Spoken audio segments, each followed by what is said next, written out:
নাও। কি খাচ্ছ? সাউন্ড করে বলো। বিটরুট।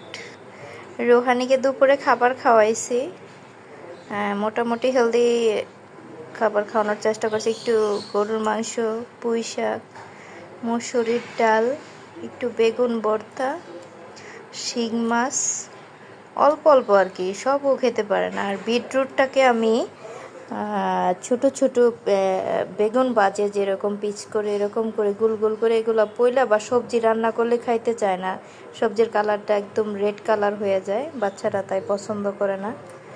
তাই আমি নুডলসের মশলা দিয়ে এই বিটটাকে বাইজা নিয়েছি সরিষার তেল দিয়ে। হ্যাঁ, খাইতে কিন্তু সেই টেস্ট।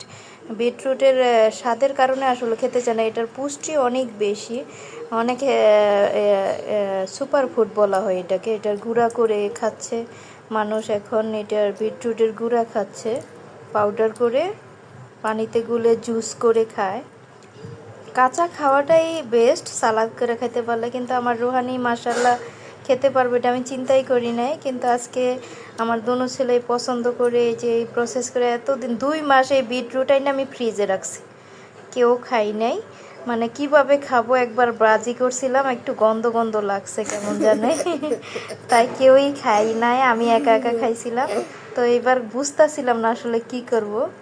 পরে লাস্ট আমি ইউটিউবে একটা ভিডিও দেখলাম, ইন্ডিয়ান যেই রান্নার অনুষ্ঠান, মানে রান্নার ভিডিও দেয় যেই আপুটা, ওনার ভিডিওতে দেখলাম যে এরকম পিচ করে ওনারা ফ্রাই করে খায়। তো আমিও চেষ্টা করলাম, আপনারাও করতে পারেন যাদের বাচ্চারা খায় না। একটু নুডলসের মশলা দিছি, জাস্ট মশলা, অন্য মশলাও ইউজ করতে পারেন, ভালো লাগবে আশা করি, যেহেতু রুহানি পছন্দ করে খাচ্ছে।